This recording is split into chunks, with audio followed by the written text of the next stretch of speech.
Mamangai matamda Chauthoi kauba nupa ama yamna apikpa khun macha amada mahakki nupi Thembiga punna leirami. Khun aduda mahakna khwaidagi lairaba haibadu oirami. Nongmagi chara ani suna chaba nongmata phangzaramde. Khonjasingnasu makhoibu yamna usitlamde karigumba kanda matay manaw anina khungi pukri machada ising sokpa chatlurabadi khonjasing aduna makhoibu tamthina chaiduna tanthokpiraklami. Madugisu mathakta makhoina leiriba yum aduki matik fibam charamde. Mahak nongmagi aphangba thabak suduna imung adu punaba hotnazarami. Adubu seldi yamna phangba natabana aduki matik warami. Nongmadi Thembina wakhal adu yamna nungaita mapur oiba Chauthoigi maphamda asumna hairaklami. Nupa, aikhoigi kari iral leibanano. Khunjasing asina aikhoibu asuk tamthiba minute amada yenglibasibo. Aikhoina ngasi phawbada kanagi nungaidanaba thabak tawba yawkhrabage. Khunja pumba khungi pukri machadagi ising adumak soktuna sizinne. Adubu aikhoina sokke thorang lubadadi khunjasing asina aikhoibu thina chaiduna tanthokpirakpa taibang sembiba mapu mana. Aikhoibudi lairaba ama ohellame aduga makhoina sel paiba masibu aikhoigi irala. Chauthoi mahaki nupibu themjinbiri. Thembi wakhal ado ka hena khanjingan taibang semba mapu mahakna aikhoigi phanaba silakpa ngaktani. Mahakna bu chanbirabadi nongmodi soidana aikhoisu sel paiba haibado oirakani. Nongmadi soidana khonjasing ase aikhoigi mangda leblakani. Khangdreda aikhoise karamba kandano miyamga chap manana hinglakpa ngamgadaba. Nang ai changduna kanna hotnarabasu nongmata chara ani suna fawba chaba ngamde. Asumna tawraga karino tungda oirakadabasibo. Chauthoi thamoy yamna sengba kanadasu lanjadaba misak amani. Masina khwaidagi magul lehenbani mahakpu. Nongmagi numit amani Chauthoigi khunda akhak arawga loinana yamna kanna nong turaklami. Chauthoi wakhal adu yamna warakli mahaki yum aduna yamna fibam chadaba aduda nonggi isingna maikai khuding haizalaklabada leiriba pochai sing adu pumchot chotpa hawraklabada maram asina Chauthoi amadi Thembi makhoi ani munna khanarabagi tungda maru oiba pochai khara achauba khawjaw amada yomchanduna Chauthoigi manang nipagi yumda thamlunaba haidana laklami. Chauthoigi manang nipagi yumdu yamna phajana chekna saba haibadu oirami. Makhoi mafam adu yaurabada yumdugi sumang meaida leptuna khonjel hauna nonlak aduda Chauthoigi manang nipabu kauba adudadi taraduna mahaksu mapanda thokla ami aduga asumna hangla ami. Tacho nonglaksida kaidawba laklibano. Inaw nayambagi yumgi phibamdi nangna su hena khanglibaduni. Nongna loina haijandana pumchot chothori. Maram asina aihak wakhal ase waba henjalaktuna aigi maru oiba chotpa yadaba pochai khara yomduna puraklaga nangida nong ase hangdriba phawbadi thamge haina lakpani. Nong ase he khangthibaga ai amo thona lawba lakki. Tachogi potto aigi yumda thamge haiba. Madu nungaidaw mandida tacho. Nanaw nupina sauni. Nanaw nupigi mawong mataw magi isaudi tacho nasu hena khanglibaduni. Madu yadaw mandida tacho. Tachogi pochai singdo adum bubikro. Tachogi yumda adum yanaba sillaga thambiruro. Adugane tacho matung tabadadi nonglaksida asumna laklagane aikhoida akaiba pibirakanu.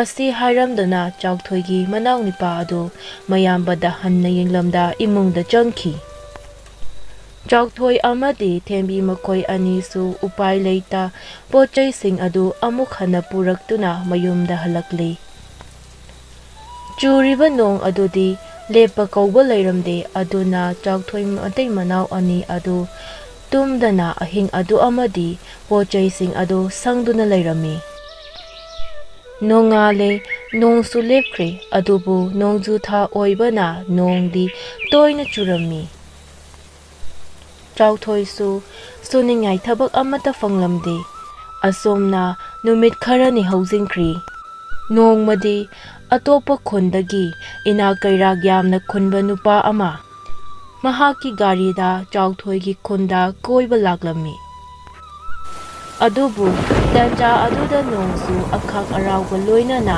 ꯀꯟꯅ ꯆꯨꯔꯛꯂꯝꯃꯤ, ꯑꯃꯗꯤ ꯂꯝ ꯀꯣꯏꯕ ꯂꯥꯛꯂꯤꯕ ꯅꯨꯄꯥ ꯑꯗꯨꯒꯤ ꯒꯥꯔꯤ ꯑꯗꯨꯁꯨ ꯀꯣꯝ ꯑꯃꯗ ꯄꯨꯊꯈꯤꯔꯝꯃꯤ꯫ ꯅꯨꯄꯥ ꯑꯗꯨꯅ ꯐꯅ ꯀꯟꯅ ꯀꯣꯝ ꯑꯗꯨꯗꯒꯤ ꯒꯥꯔꯤ ꯑꯗꯨ ꯊꯧꯒꯠꯅꯕ ꯍꯣꯠꯅꯔꯕꯁꯨ ꯎꯄꯥꯏꯗꯤ ꯂꯩꯔꯝꯗꯦ꯫ ꯃꯍꯥꯛ ꯎꯄꯥꯏ ꯂꯩꯇ ꯒꯥꯔꯤ ꯑꯗꯨꯗꯒꯤ ꯀꯨꯝꯊꯔꯛꯂꯒ ꯑꯀꯣꯏꯕꯗ ꯃꯤ ꯂꯩꯕ꯭ꯔꯥ ꯍꯥꯏꯅ ꯌꯦꯡꯂꯛꯂꯝꯃꯤ꯫ ꯅꯨꯄꯥ ꯑꯗꯨꯅ ꯑꯁꯨꯝ ꯀꯣꯏꯅ ꯌꯦꯡꯂꯛꯄꯗ ꯈꯨꯟꯖꯥ ꯑꯅꯤꯈꯛ ꯂꯥꯛꯂꯤꯕꯗꯨ ꯎꯔꯝꯃꯤ꯫ ꯃꯍꯥꯛ ꯍꯔꯥꯎꯅ ꯈꯨꯟꯖꯥ ꯑꯅꯤ ꯑꯗꯨꯗ ꯑꯁꯨꯝꯅ ꯍꯥꯏꯔꯝꯃꯤ, "ꯃꯔꯨꯞ ꯑꯅꯤ, ꯑꯩꯒꯤ ꯏꯇꯦꯡ ꯑꯃꯨꯛꯇ ꯄꯥꯡꯕꯤꯌꯨ꯫ ꯑꯩꯒꯤ ꯒꯥꯔꯤ ꯑꯁꯤ ꯀꯣꯝ ꯑꯁꯤꯗ ꯄꯨꯊꯈ꯭ꯔꯦ꯫" ꯋꯥꯐꯝ ꯑꯗꯨ ꯇꯥꯕꯗ ꯈꯨꯟꯖꯥ ꯑꯅꯤ ꯑꯗꯨꯒꯤ ꯃꯔꯛꯇꯒꯤ ꯑꯃꯅ ꯑꯁꯨꯝꯅ ꯈꯨꯝꯂꯛꯏ, "ꯃꯔꯨꯞꯀꯤ ꯒꯥꯔꯤ ꯑꯁꯤꯗꯤ ꯀꯣꯝ ꯑꯁꯤꯒꯤ ꯂꯩꯈꯣꯝ ꯃꯔꯛ ꯑꯁꯤꯗ ꯐꯖꯅ ꯄꯨꯊꯈ꯭ꯔꯦ꯫ ꯅꯣꯡꯂꯛ ꯑꯁꯤꯗ ꯃꯁꯤ ꯂꯧꯈꯠꯄ ꯍꯥꯏꯕꯁꯤ ꯋꯥꯅ ꯊꯣꯛꯀꯅꯤ꯫ ꯑꯗꯨꯅ ꯃꯔꯨꯞꯅ ꯃꯇꯦꯡ ꯇꯧꯗꯕ ꯌꯥꯗꯦ ꯍꯥꯏꯔꯒꯅ ꯅꯣꯡ ꯑꯁꯦ ꯍꯥꯡꯕ ꯉꯥꯏꯕꯤꯔꯣ꯫ ꯑꯗꯨꯒ ꯑꯇꯣꯞꯄ ꯈꯨꯟꯖꯥꯁꯤꯡ ꯂꯥꯛꯄ꯭ꯔꯥ ꯌꯦꯡꯕꯤꯌꯨ, ꯃꯗꯨꯗ ꯍꯥꯏꯕꯤꯌꯨ ꯑꯩꯈꯣꯏꯗꯤ ꯊꯕꯛ ꯑꯆꯤꯟꯕꯁꯨ ꯂꯩꯍꯧꯏ, ꯑꯗꯨꯅ ꯍꯟꯖꯈ꯭ꯔꯒꯦ꯫" ꯑꯁꯤ ꯍꯥꯏꯗꯨꯅ ꯈꯨꯟꯖꯥ ꯑꯅꯤ ꯑꯗꯨ ꯆꯠꯈꯤꯔꯝꯃꯤ꯫ ꯑꯁꯨꯝ ꯇꯧꯅ ꯈꯨꯟꯖꯥ ꯀꯅꯥ ꯑꯃꯠꯇꯅ ꯅꯨꯄꯥ ꯑꯗꯨꯒꯤ ꯃꯇꯦꯡ ꯄꯥꯡꯕꯤꯌꯨ ꯍꯥꯏꯕ ꯌꯥꯔꯝꯗꯦ꯫ ꯅꯨꯄꯥ ꯑꯗꯨ ꯎꯄꯥꯏ ꯂꯩꯇ ꯃꯍꯥꯛꯀꯤ ꯒꯥꯔꯤ ꯑꯗꯨꯒꯤ ꯅꯥꯀꯟꯗ ꯇꯨꯃꯤꯟ ꯂꯦꯞꯇꯨꯅ ꯂꯩꯔꯝꯃꯤ꯫ ꯃꯍꯥꯛꯅ ꯑꯁꯨꯝ ꯂꯦꯞꯂꯤꯉꯩꯗ ꯆꯥꯎꯊꯣꯏ ꯑꯗꯨ ꯃꯐꯝ ꯑꯗꯨꯗ ꯋꯥꯈꯜ ꯑꯗꯨ ꯌꯥꯝꯅ ꯅꯨꯡꯉꯥꯏꯇ ꯂꯥꯛꯄꯗ ꯅꯨꯄꯥ ꯑꯗꯨꯒꯤ ꯃꯇꯧ ꯑꯗꯨ ꯎꯔꯤ꯫ ꯃꯍꯥꯛ ꯃꯇꯧ ꯑꯗꯨꯗ ꯆꯪꯁꯤꯟꯗꯨꯅ ꯑꯁꯨꯝꯅ ꯍꯥꯏꯔꯛꯂꯝꯃꯤ, "ꯏꯌꯥꯝꯕꯒꯤ ꯒꯥꯔꯤ ꯑꯁꯤꯗꯤ ꯃꯈꯥꯗ ꯐꯖꯅ ꯄꯨꯊꯈ꯭ꯔꯦ꯫ ꯑꯩ ꯏꯇꯣꯝꯇꯅ ꯏꯟꯈꯠꯄ ꯉꯝꯕ꯭ꯔꯥ ꯍꯥꯏꯕꯗꯨ ꯑꯃꯨꯛꯇ ꯌꯦꯡꯖꯒꯦ꯫" ꯑꯁꯤ ꯍꯥꯏꯗꯨꯅ ꯃꯇꯣꯝꯇꯅ ꯑꯔꯩꯕ ꯄꯥꯡꯒꯜ ꯄꯨꯊꯣꯛꯇꯨꯅ ꯒꯥꯔꯤ ꯑꯗꯨꯕꯨ ꯏꯟꯈꯠꯅꯕ ꯍꯣꯠꯅꯔꯝꯃꯤ꯫ "ꯏꯌꯥꯝꯕ, ꯆꯀꯥ ꯑꯁꯤꯗ ꯆꯪꯁꯤꯜꯂꯤꯕ ꯂꯩꯈꯣꯝꯁꯤꯡ ꯑꯁꯤ ꯍꯥꯟꯅ ꯂꯧꯊꯣꯛꯇ꯭ꯔꯕꯗꯤ ꯌꯥꯔꯔꯣꯏ꯫ ꯃꯁꯤ ꯑꯩ ꯂꯧꯊꯣꯛꯄꯤꯔꯛꯂꯒꯦ, ꯉꯥꯏꯍꯥꯛꯇ ꯉꯥꯏꯕꯤꯌꯨ꯫" ꯑꯁꯨꯝꯅ ꯆꯥꯎꯊꯣꯏꯅ ꯂꯩꯈꯣꯝ ꯑꯗꯨ ꯆꯀꯥ ꯑꯗꯨꯗꯒꯤ ꯂꯧꯊꯣꯛꯄꯤꯕꯗꯒꯤꯗꯤ ꯒꯥꯔꯤ ꯑꯗꯨ ꯊꯧꯒꯠꯄ ꯌꯥꯔꯝꯃꯤ꯫ ꯅꯨꯄꯥ ꯑꯗꯨ ꯍꯔꯥꯎꯅ ꯒꯥꯔꯤ ꯑꯗꯨ ꯊꯧꯒꯠꯂꯒ ꯈꯔ ꯊꯧꯗꯣꯛꯂꯝꯃꯤ꯫ ꯑꯗꯨꯕꯨ ꯒꯥꯔꯤ ꯑꯗꯨ ꯈꯪꯍꯧꯗꯅ ꯈꯥꯝꯂꯛꯂꯒ ꯅꯨꯄꯥ ꯑꯗꯨ ꯑꯃꯨꯛ ꯍꯟꯅ ꯀꯨꯝꯊꯔꯛꯂꯒ ꯆꯥꯎꯊꯣꯏꯒꯤ ꯃꯅꯥꯛꯇ ꯂꯥꯛꯂꯝꯃꯤ꯫ "ꯏꯅꯥꯎ, ꯅꯪꯕꯨ ꯀꯅꯥꯅꯣ? ꯑꯩꯒꯤꯕꯨꯗꯤ ꯇꯣꯃꯥꯜ ꯀꯧꯏ, ꯅꯪꯒꯤꯅ ꯀꯔꯤ ꯀꯧꯕ?" "ꯀꯨꯏꯔꯕꯅꯤ ꯅꯌꯥꯝꯕ ꯑꯩꯅ ꯃꯐꯝ ꯑꯁꯤꯗ ꯄꯟꯗꯨꯅ ꯂꯩꯔꯛꯂꯤꯕꯁꯦ꯫ ꯒꯥꯔꯤ ꯑꯁꯤꯅ ꯃꯔꯝ ꯑꯣꯏꯔꯒ ꯈꯨꯟꯖꯥꯁꯤꯡ ꯑꯁꯤꯗ ꯃꯇꯦꯡ ꯅꯤꯔꯨꯕ ꯊꯣꯛꯂꯕꯁꯨ ꯀꯅꯥ ꯑꯃꯠꯇꯅ ꯃꯇꯦꯡ ꯄꯥꯡꯕꯤꯌꯨ ꯍꯥꯏꯕ ꯌꯥꯔꯛꯂꯝꯗꯦ꯫ ꯑꯗꯨꯕꯨ ꯅꯪꯅꯗꯤ ꯄꯥꯡꯕꯤꯔꯦ꯫ ꯏꯌꯥꯝꯕ, ꯀꯔꯤꯁꯨ ꯈꯟꯖꯜꯂꯨꯅꯨꯗ꯫ ꯑꯩꯈꯣꯏ ꯃꯁꯦꯟ ꯑꯃꯒ ꯑꯃꯒ ꯃꯇꯦꯡ ꯇꯧꯅꯗ꯭ꯔꯕꯗꯤ ꯀꯔꯝꯅ ꯄꯨꯟꯁꯤ ꯑꯁꯤ ꯍꯤꯡꯒꯅꯤ? ꯏꯌꯥꯝꯕ, ꯑꯗꯨꯗꯤ ꯑꯩꯁꯨ ꯑꯃꯨꯛ ꯆꯠꯆꯔꯨꯈꯤꯒꯦ꯫ ꯏꯅꯥꯎ, ꯑꯝꯇ ꯉꯥꯏꯕꯤꯈꯣꯕ, ꯑꯩꯁꯨ ꯅꯪꯒꯤ ꯌꯨꯝꯗ ꯆꯠꯄꯗꯣ ꯂꯥꯛꯀꯦ꯫ ꯆꯥꯎꯊꯣꯏ ꯉꯛꯅ, "ꯏꯌꯥꯝꯕ, ꯂꯥꯏꯔꯕ ꯑꯩꯒꯤ ꯌꯨꯝꯗ ꯀꯔꯤꯕꯨ ꯇꯧꯕ ꯂꯥꯛꯄꯤꯒꯦ ꯍꯥꯏꯕꯅꯣ?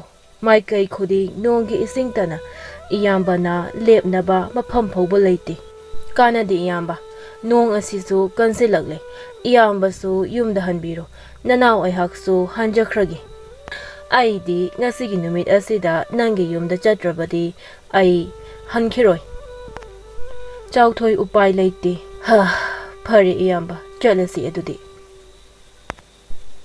ꯑꯁꯨꯝ ꯇꯧꯅ ꯆꯥꯎꯊꯣꯏꯅ ꯇꯣꯃꯥꯜꯕꯨ ꯃꯍꯥꯛꯀꯤ ꯃꯌꯨꯝꯗ ꯄꯨꯔꯛꯂꯝꯃꯤ꯫ Adubu makhoi anina mayum yorokpa matamdadi thembi adu famung mathak aduda haizilakliba ising adudagi ngakthokpa oina masa adu tasandana tuminna famduna leiramli. Chawthoi thembida yengduna thembi chalo kari kari chawa yaba leibage iyamba asina chanaba khara semlo. Adubu somda tomaldi chawthoigi mayum adu obada wakhal adu aduki matik nungaizaramdi. Chawthoina matau karamna yum asida leiramgani khalubada. Asi khaladuna mahak chawthoida asumna hangnaklami. Inaw, nangbu hauzikbu kari kari hotnaribage. Iyamba, karisu thoidokpa tawdeda. Nongmagi afangba suba haibaduni. Adubu handakti nong asinasu maram oiraga thabak amata phangdri. Tanja asida thembisu plate amada haino masung khara haptuna puthoraklami aduga asumna hairaklami. Tada, se haino ase chabiyo. Masinatana imung asida karigumba posak amata leitre tadabu pizaba yaba. Kadai piro hekta hauna chathoklaga loiredana. Itsanna pibabo. Ado chawthoi. Nangsu karisu thoidokpa tawde hairabanina aigida thabak suba yawrodana. Chawthoi harauna. Ha, iyamba, asengbaro. Maanini inaw. Aisune kuirabani aigi thabaksing adu aigi mahut sinduna senanaba miyoi ama thamninglokpa. Adubu kanagumba amata fangdabagi thamlaktabani. Ngasidi tan chari inawga thengnabasi inawgi thamoi sengba matau ase ubada iyambana. Inawbu thamlagi haina khalle. Iyamba is haraukhreda. Kari thabakno nanaw hekta tawjage. Hekta haibiyu. Karaida kanagida tawgadaba thabakno. Sida leiraga tawgadaba thabak natini inaw. Ada aigi khunda chalaga tawgadabani. Numit manganigi matungda ay nang bulobo laki. Ayna nangi fazaba yum amasu soidina pigani. Asi hairamduna tomal adu amuk hankirami. Chawthoi amadi thembidi haraubana ngamkhai leikidri. Chawthoi di khunja singi maphamda chatchatuna pau adu tamserami. Adubu khunja sing adunadi makhoigi pau adu thazabiramdi. Henadum noksinbirami. Asumna matamdi asum haukibana namit mangani adusu haizilakli tomal mahaki gari adu puduna chawthoi matai manawbu lawba lakli. Khunja sing adusu tomal na awaitana lakpa adudadi yamna ngaknarami. Tomal chawthoi da yengduna. Chawthoi, pojay singdi loina loiraba natro. Lao. Asumna tomal na chawthoi matai manaw anibu mahaki khuntamna purakli. Madugi sumathakta yamna phazaba yum amasu pibiri. Tomal na chawthoibu mahaki thabaksing adu phajinna takpiri. Chawthoisu thabaksing adu tapna hairakli. Tomal na chawthoigini haina pibiwa yum adu yamna phajarami. Madugi sumathakta chawthoi hauzikti makhutta sel yamna thokli. Hauzikti chawthoi miyamga manana hingba ngamba haibadu oiri. Matam aseda mahakpu tamthena tawbikhiba khunjasing adusu maphamda changzarakli. Madugi sumathakta mahaki manang nipa adusu mahaki mafamda changzarakli.